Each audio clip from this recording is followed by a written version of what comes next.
Good afternoon, everybody. I'm a little late. I was washing my hands. Here with Josh, who's a COO, and Jeff Flax, who's took over as CEO at Hartford Hospital July 1st. So it's been a pretty busy time. And you just know it was exactly 3 weeks ago that I was at Danbury Hospital when we had our very first COVID-related infection. And now, 3 weeks later, we have 1,291 folks who have been infected. In this last day, we had 1,900 tests. You may say, I thought we were doing less tests, slightly, but more to the point, a lot of results came in. A lot of results came in from the out-of-state labs. Of those 1,900 tests, 279 came back positive. Little interesting, that's a big number, the biggest number we've had, but the lowest percentage in a while. That's 15% of the total tests. We're still analyzing that data, but may reflect the fact that with more drive-through testing, some folks who are less severe were more likely to be tested. And 173 hospitalizations.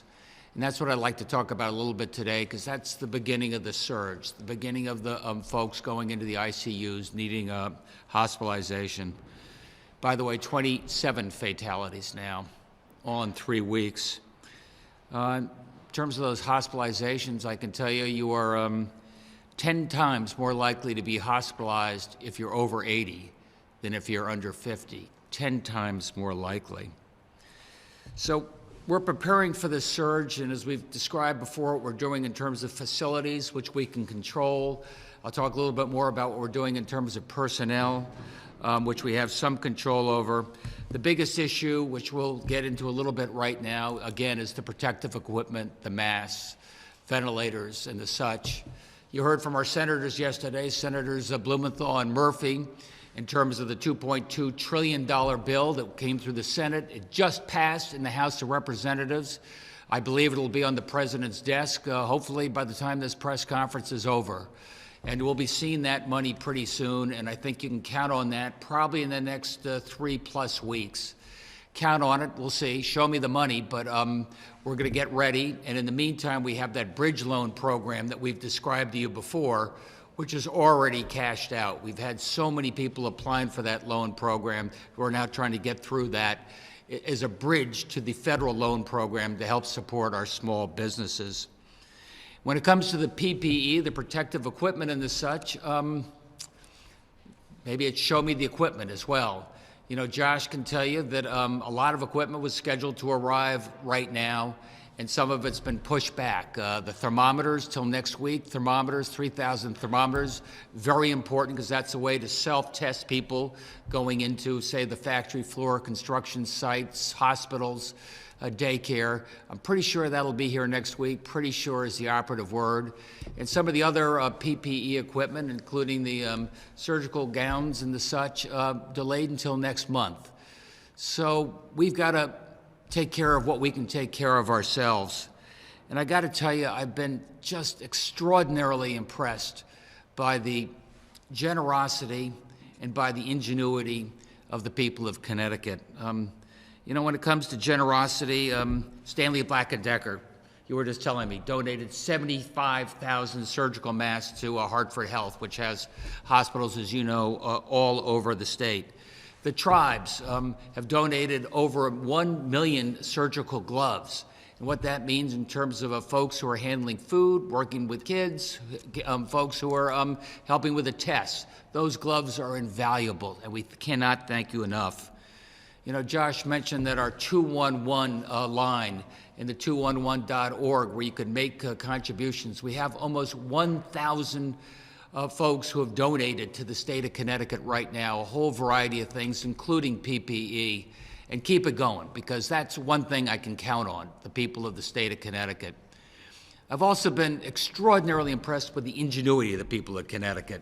And I just love talking to people and hearing what they're doing. You can sit around looking at cable news and just getting frustrated, or at least while you're doing cable news, I was impressed by the number of folks with sewing machines who are making surgical masks. And I think Hartford Health has some designs on how to do it to spec, Jeff, if I'm not mistaken. I was reading about Custom Shop in Glastonbury, and they used to do window treatments, whatever they are, and now they're making surgical masks. And we have folks around the state who are donating them to folks in need. And those are healthcare workers, obviously. Those are also first responders. Those are not-for-profits who are working in group homes. Those are police and cops. These are things that really have meaning, and I cannot thank you enough for that. I was sort of interested in Colin Cooper, our head of manufacturing outreach, and talking about, as I described before, the parachute manufacturer who's now making surgical gowns. And I think they're pretty top quality. Jeff may want to opine on that. I talked about the whiskey distiller who's now making hand sanitizers, free if you bring your own bottle. So we're beginning to step up as Connecticut people and do what we can. At the same time, we push every day the federal government to do the right thing. And we do need volunteers, younger volunteers, those that can help in a whole variety of ways. You go to 211. We've had I believe now, over 1,000 nurses, folks who thought they were settling into a comfortable retirement, getting back in the game. We need folks who are about to get out of medical school and nursing school who can come back, other retired nurses. You can go to, I'll figure out what that website is a second, where you go to make sure that you can contribute your help there. I was just at a food bank earlier today, and Food Share. A lot of food coming in, a lot of food we need going out. We need volunteers there, volunteers to help sort the food as it goes there, gets it over to our food shelter, and adopt a senior. Adopt a neighbor who's maybe a little older. Those older folks who we do not want going out. We do not want them going out shopping. And if you can go pick up the food at the food pantry or pick it up at one of our takeout restaurants, that's the type of thing you can do to volunteer and step up and make a difference there.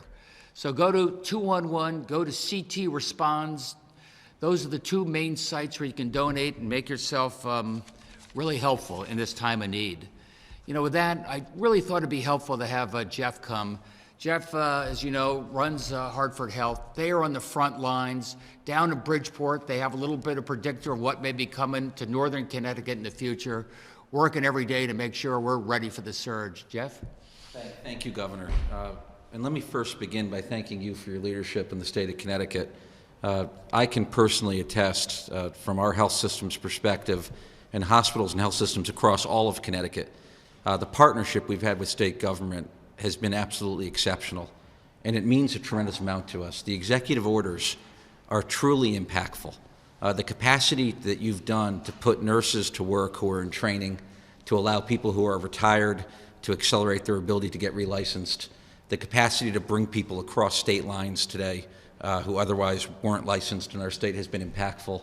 The ability to relax some of the standards from a regulation standpoint and move to almost a trust and verify perspective that gives us more agility to move more quickly. I cannot tell you how meaningful it's been. The way that your responsiveness, your accessibility, and the fact that we're speaking to you as frequently as we are so you have the best intel as you make these decisions at this level.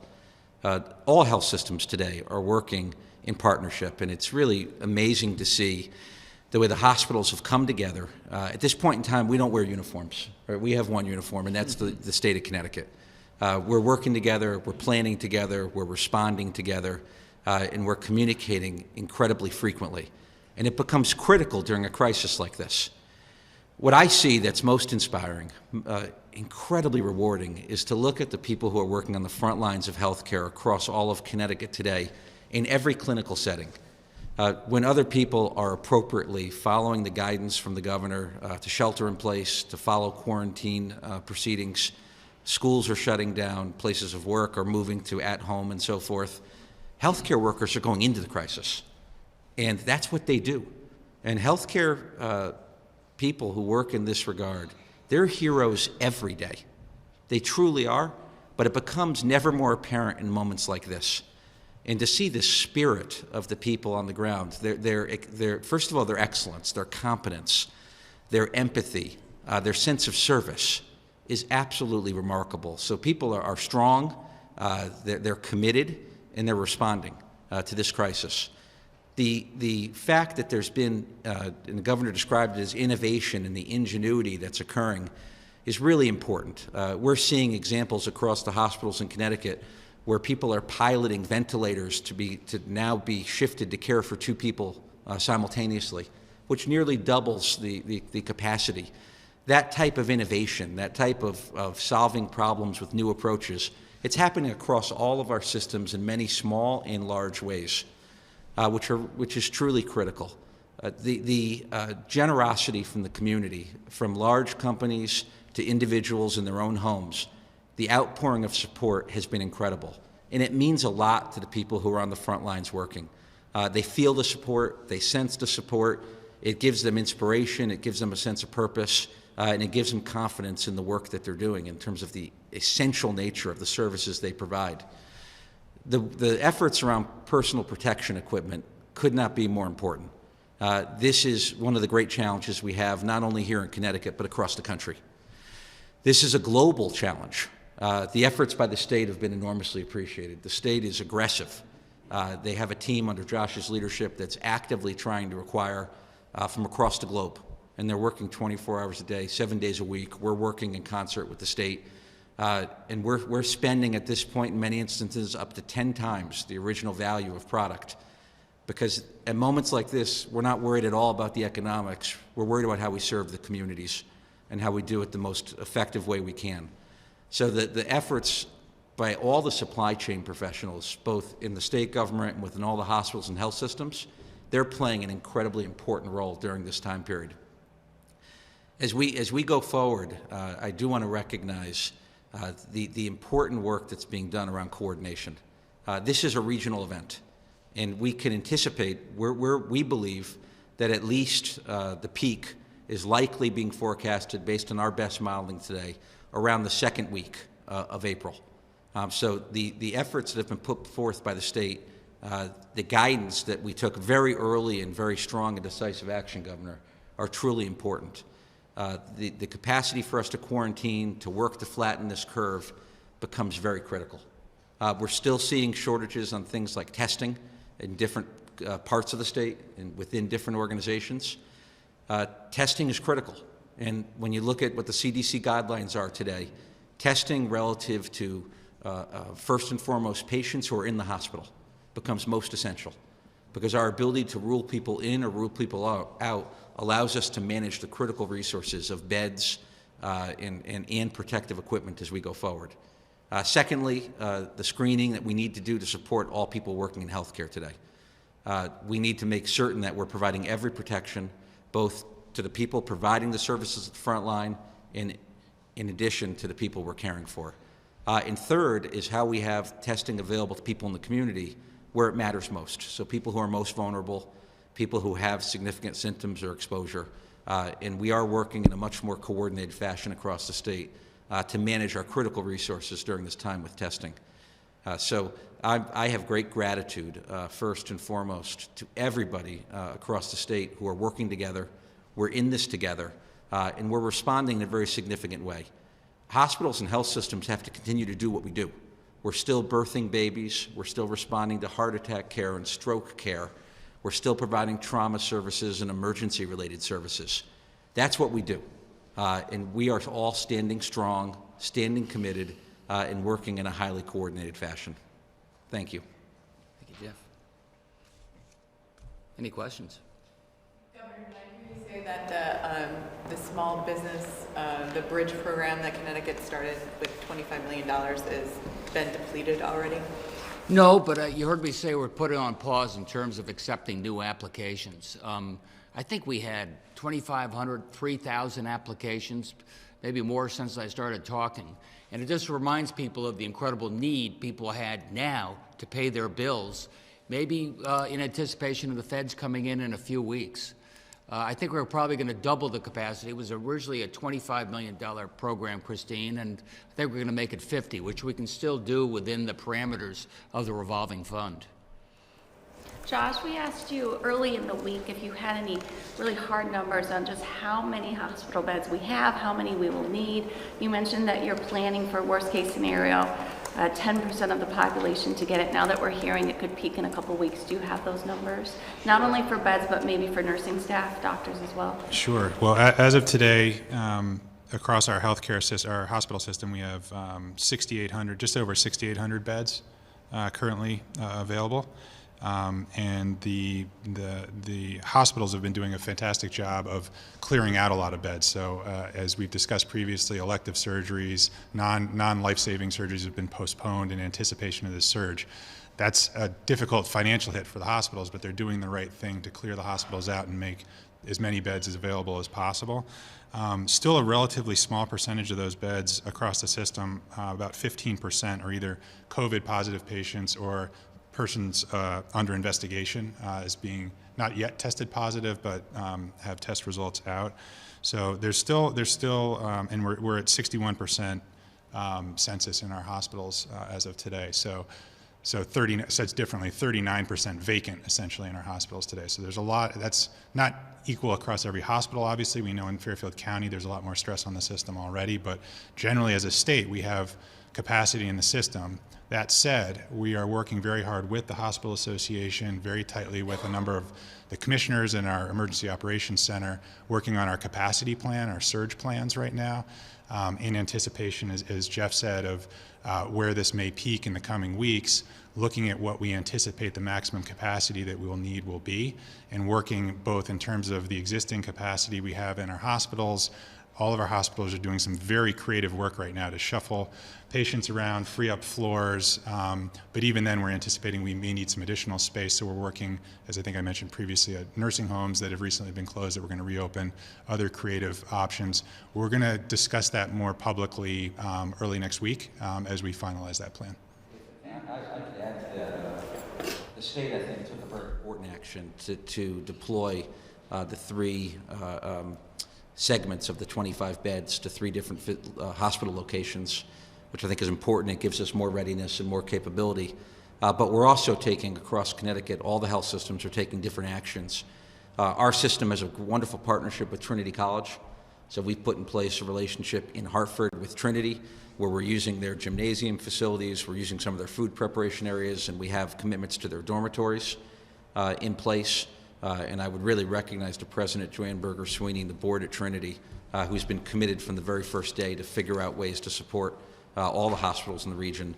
In Fairfield County, Sacred Heart University, President John Patillo, very similarly. President Patillo did everything possible to give us additional dormitory space. They happen to have some newer dormitories with unique restroom facilities and food facilities that make some of their campus very accessible to us.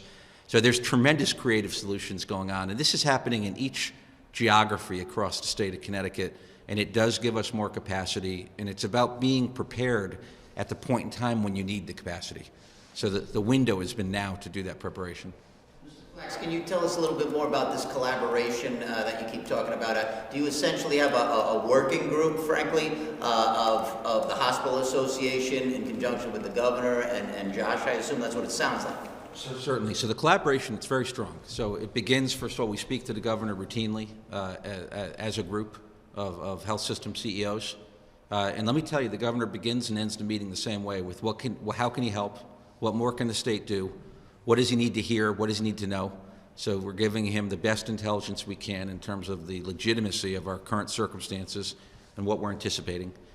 In addition to the meeting with the governor, we're in frequent conversation with both Josh and Chief of Staff Paul Mounds. So the collaboration with the state it's very real, and it happens in a very systematic way.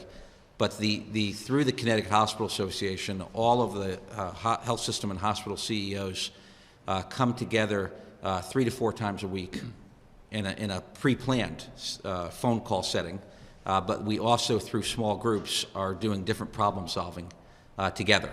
So the association is playing a very critical role under the leadership of the president, Jennifer Jackson. But I really recognize all the leaders across the state. I mean, this is about doing what's in the best interest of the community. And when we come together, that's the discussion. It's how can we learn from each other? What resources do we have? How do we share best practices? And how do we come to decisions so that we can make sure the community is hearing things in a way that's both clear, digestible, transparent, but also seeing consistency around our practices? Governor, I want to ask you about PPE. supply here in the state. We're seeing governors of neighboring states pleading with the federal government that they need supplies here in the state, and they're being outbid by FEMA and the federal government. Is that anything that we're experiencing here in the state, and have you had to deal with that? I can tell you we have orders that were scheduled for delivery now or early next week, and now they're on back order. Maybe that means they overpromised. Maybe that means somebody came in with a higher bid. We're sourcing these very carefully. These are from reputable vendors, so I don't really doubt what that's going on. Look, as we talked about yesterday with the senators, it really should be essentially focused a purchasing effort rather than have every state out there on their own, potentially bidding up the price of things. I'm trying to work my bids in association, at least with Gina Raimondo. We're constantly talking about make sure we do this together. Any numbers on how the front lines are holding up? Do you have any numbers on positive tests for health workers, hospitalization for health workers? I know you have 1,000 new nurses coming in, but...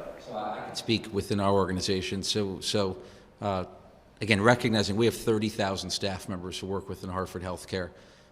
We have had less than a handful of people at this point, and I want to just protect their confidentiality, but who have tested positive as a result of suspicion of care being delivered. We've had a few people who work with us who've acquired it within the community, understandably, and a few people who've been exposed through business dealings early in the process. So I think the necessary precautions that are being taken, the protective equipment being so critical, and the best practice procedures that are being embedded are important. So as an example, in our system, but it is happening in most systems around the state, every staff member who comes into the building gets a temperature test.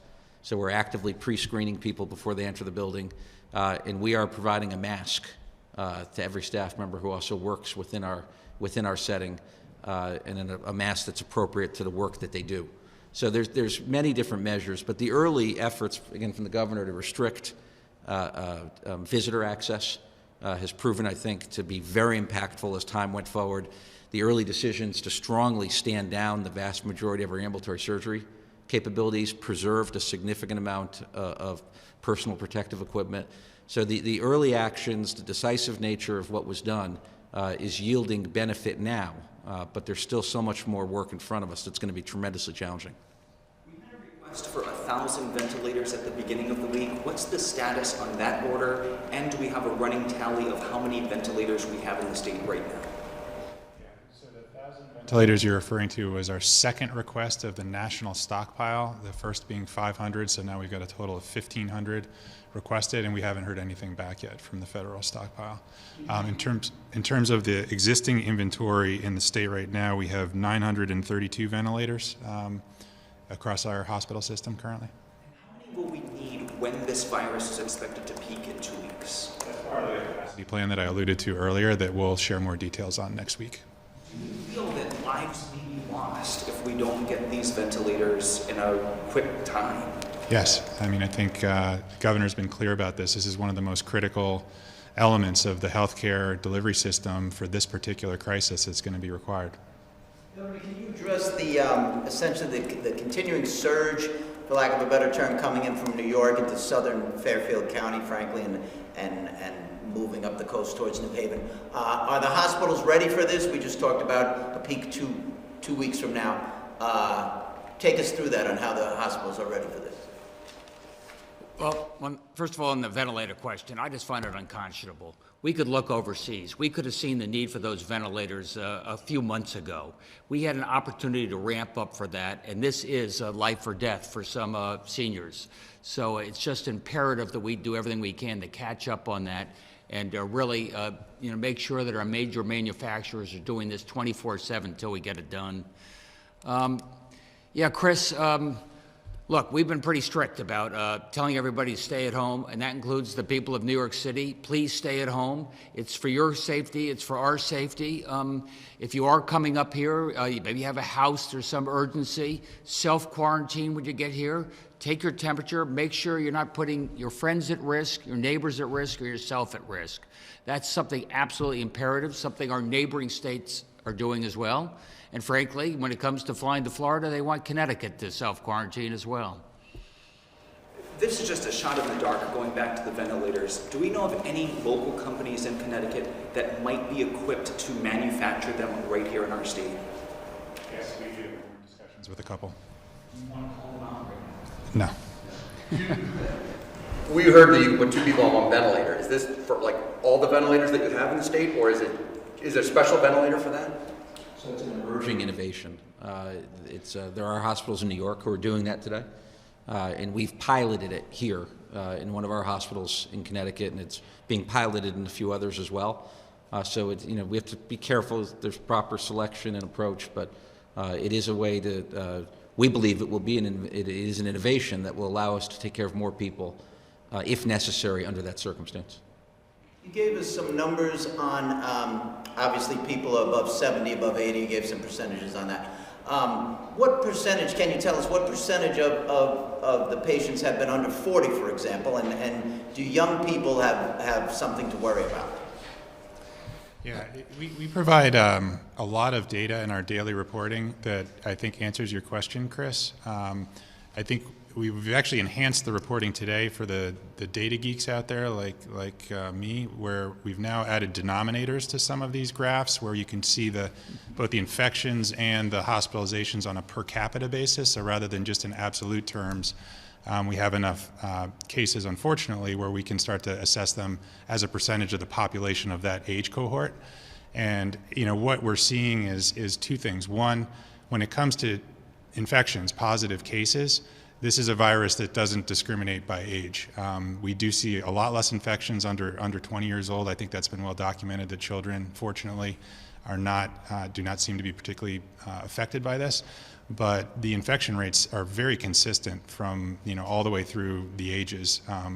But what's really striking is the hospitalizations, and it really skews towards the older people who end up in the hospital. It's very consistent with what the governor has been warning, Dr. Carr has been warning, is that if you're over 65, if you have an underlying health condition, these are the people who have to take the most care to stay home, to self-isolate, because they're the most at risk of ending up in the hospital.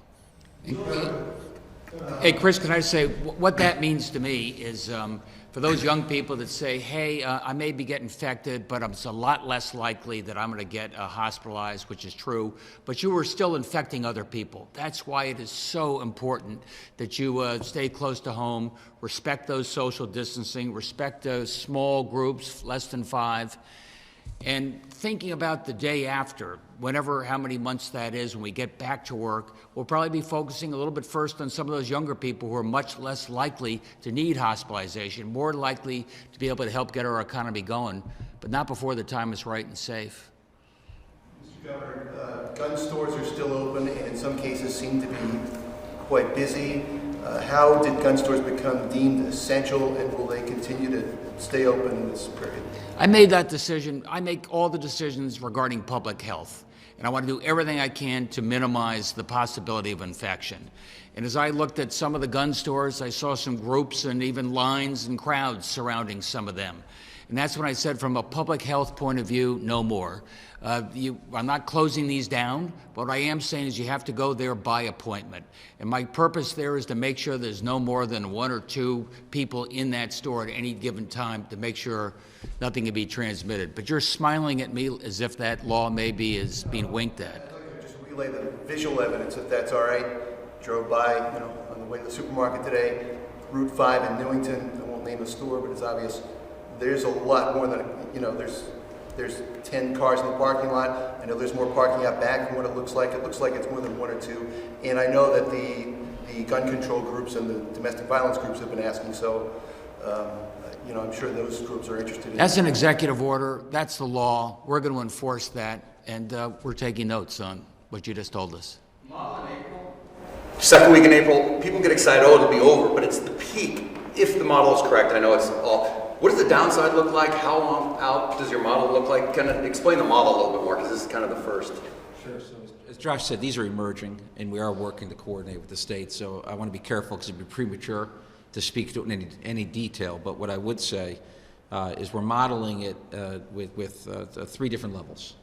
So in terms of if it's more modest than is anticipated, if it's what we expect, and if it's more severe. So a sensitivity analysis that allows us to plan. But I think the prudent thing, the responsible thing to do is what all of our health systems are doing. We have to plan for the most severe possibilities and be as ready as we possibly can be for what may happen and what may very well happen. So, you know, this, when you think about a peak being at some point in April, it would carry forward for some time after that.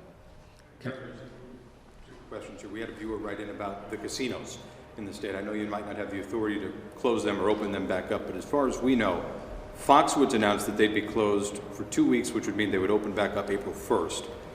That's a place where a lot of people from different states come to our state to gamble and to stay. What's your guidance or message to the tribes about opening back up on April 1st if they plan to do that? I think we're in a healthcare emergency. They did the right thing 2 weeks ago, and I think just like we're doing with the schools, I think you should stay closed, you know, again for the near term, at least another couple of weeks. I got to say, they did the right thing 2 weeks ago. I know out of the federal acts that's about to be signed by the president, that does include $10 billion for the tribes and tribes across the country in other special situations. So the federal government is making sure that everybody gets some relief from the sacrifices they're making. So your suggestion is that they should kind of go along with the school lines of when schools will open back up? Am I understanding it the right way? I strongly don't think they should open up at the end of what this last 2 weeks was. I think they should stay closed until we say there's the end of the healthcare emergency.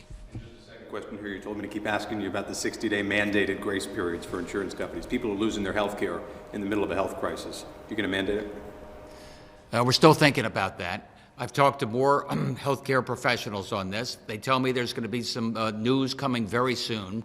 I've talked to our congressmen and legislative leaders. They have said health insurance premiums are covered under that Loan Act, the Small Business Forgivable Loan Act, so that's covered as well. But again, I've got to make sure that people's health care is covered until that federal act comes into place. And I'm pushing the health insurance people very strongly on that. We're seeing healthcare companies in the state as of today denying those extensions. We know 3 of them are, so even though you're pushing them and urging them, if it's not ordered or mandated by you through executive order, it seems like they're not going to follow. I'm running out of patience. So will you do it? When will it happen, I guess is the question. I'll let you know next week. All right. Governor, earlier this week we talked about state parks. They've been filled to capacity again the last 2 days. Has Katie Dykes come up with a number yet of cars that she's going to allow? Yeah, she has. We're going to, restrict the number of cars that can be in those parking lots. These are big parks, by the way, so just because the lot may be full doesn't necessarily mean that that particular park is full. She met with the Friends of the Parks, I think today or yesterday. They're going to be out. If there's any groups that are congregating in a group bigger than 5, these friends will make a friendly reminder, separate. This is not safe. And I'd urge you to go to other places as well, not just the state parks. Go to the land trust trails and others. There are a lot of beautiful outdoor areas you can go to and enjoy as a small group. Someone counting cars and saying, okay, we have X amount of cars, no one else can come in. That's my understanding, yes. Governor, back to the gun question, do you feel there's a lot of fear out there? I mean, people are buying more guns, they're buying more ammunition. Do you feel there's fear out there, and do you feel it's founded on anything? Look, there's fear and anxiety out there. I feel that. I hear that every day. I get the feedback. I hear the calls on 211. But look, I make every decision I make based upon public health. And the same answers I gave before. If I see a crowd outside one of these gun stores, that's not allowed. And we're going to enforce that on a public health basis. Jeff, what are some of the scenes from New York City mean to you as a hospital operator? Elmhurst Hospital in Queens, you've seen some of the lines for testing and some of the New York Post front page yesterday with the garbage bags. That's the worst case scenario. So, how can Hartford avoid that? Well, first of all, our hearts go out to everybody in New York. One thing I would say is, in general, I think we all need to resist talking about these as cases or even statistics. These are people. These are people we're talking about, and these are people's mother, grandmother, brother, father, best friend. We need to pay close attention to the fact that when you see what's occurring in New York today, right, it's devastating in many ways. The New York hospitals are working at incredible levels to respond to this. We're in close communication with the New York hospitals, so we're learning from their experience, first and foremost. and we're making certain that we have the benefit of some time for greater preparedness as a result of what they're experiencing. But secondly, again, I come back to the measures that this state took, that the governor put in place, the more important the efforts we have in place to flatten the curve, to limit travel, to limit gatherings, to manage a lot of the shutdowns that have occurred across the state, right? The greater benefit we have to control some of the concerns that we would have within our state. And with all that being said, we have to plan for within our health systems across Connecticut as if we could be in that position. And when we would find ourselves in that position, what will we do? Which is why building out the examples at Trinity College and Sacred Heart becomes so critical, because you can't do it 3 days later when you think you're going to need it. Right? We have to do it now so that it's ready to go, and we have all of the capacities to have the agility to respond as necessary. And I think that's why the coordination across all the hospitals in the state becomes really critical, because we're in this together, and we have to make certain that that level of planning and the rigor and the robust nature of it occurs here in Connecticut. Stand on testing supplies. I know that we've talked a lot about PPE, but have we gotten more testing supplies so we can ramp up testing? I can tell you, for one, they've changed the protocols a little bit. So the people with sanitary gloves is less of a manpower slowdown now. That's going to allow us to do a little bit more testing in the near term. But some of the reagents and some of the other key ingredients we need to facilitate that testing are still in short supplies. So as Jeff can tell you, been very careful in rationing that. Yeah, we're being very thoughtful. In our particular example, we have had a very focused effort, again, first and foremost, making certain it's available in the hospitals. Critical to be available in the hospitals, because you have to test patients, one, so you can treat them properly, two, so you don't waste PPE, and third, so you can move people out of the hospital who don't have COVID-19. So very, very essential for us to know who is in the hospital and who has COVID-19 and at what level. Secondly is how we give the ability for our people who work on the front lines to be tested swiftly, because they're at risk of spreading it very, very clearly, and we want to protect them from all circumstances. And third, the reason why we have to be thoughtful about when and how we administer tests on the outpatient side is getting back to the points around who's most vulnerable, who's had greatest exposure, who has greatest need. So the testing is a challenge for us. There's not enough tests yet, and the reagents and the kits that go along with it. But we're responding. At Hartford Hospital, we now do testing in the hospital. We've created our own capability. Yale New Haven Hospital has been doing its own testing. So these two institutions are capable of doing a few hundred tests a day. That really strengthens our ability in the hospitals to respond more quickly. And we're partnering with LabCorp and Quest and the Jackson Laboratories and the state lab in Rocky Hills Essential. So we're using every resource we can across the state to strengthen our ability to do testing. But if it takes 3, 4, 5 days to get results, that is a problem. So we have to find more ways to test the right people and get results more quickly. And Christine, when Jeff talked about frontline, obviously those are folks working in the hospital. Those are folks working in nursing homes. Those are not-for-profit providers who have to deal with group homes. And these are all folks that I can't afford to have on the sidelines waiting for their test to see that they can get back to work. It's really important. People who work in the home care. In home care. Very essential. What percentage of people who end up being hospitalized go into the ICU? So I would hesitate to give you statistics. I don't want to be inaccurate. But right now, for us, it's been the percentage has not been significantly high. So the numbers really are consistent, as the governor said, that still the vast majority of people who are testing are being treated outside of hospitals, and then there's a good portion of people who are in hospitals who are being cared for who are not in an ICU. So the ICU is still the smaller number at this point in time. Speaking of that type of thing, Josh, do you have any data of people who were hospitalized with COVID-19 and have been released? Do we have any data on that? I assume it's not a large number, but what do we know about that? Not yet. We don't have that data aggregated yet. Yeah, we'll be working on that soon. So the numbers, when you say, how many people are positive in Connecticut, Yeah. that's how many people have been positive in Connecticut, and it does not include anybody who has recovered. Correct. That's cumulative positive test results. At some point, will we have information? Yeah, so we're now 3 weeks or so into this, as the governor mentioned, and so now we'll start measuring the people who've resolved and come out of that kind of active cases. Will you be giving updates over the weekend? Should we expect more press conferences or numbers? We'll see, but there's a lot going on, and I think people deserve a right to know. I will tell you, I was just informed by Paul that the president has signed the CARE Act. So that has gone through in lightning time, given the political process, and I'll be talking to Joe Courtney in about 20 minutes to see how fast we can get the money here to the state. Paul Mounds, our chief of staff, is putting together a team, working with his legislative counterparts down in Washington, D.C., what's available to us per person, what are grants that we apply for to make sure Connecticut gets its fair share. On that point, yesterday, Senator Murphy, I believe, mentioned 1 to 1.5%. In round numbers, do you know how much money may be coming to Connecticut, or a range? Obviously, you don't know the precise number, but are we talking $1.5 billion, or what are we talking? Well, the number I really care about is the 350 or 500 billion that's devoted to going to the states, because that we can use to pay for our operating expenses, and that's going to be at least $1.5 billion to the state of Connecticut. Get a little agitated because if you live in Wyoming, you're getting 7 times more per capita than you are in the state of Connecticut, because a lot of this is based upon a minimum. The rest of it's being allocated to hospitals, well over $100 billion, or at least $100 billion. I think that's allocated. I'm not sure if that's per patient or what that allocation is. But we're going to do that total analysis, and we'll have a very good idea within a week, Chris.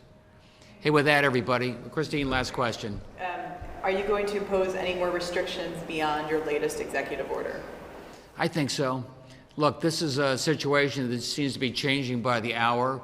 We've had a number of executive orders, and I'm sure we're going to have a few more. Thank you very much, everybody.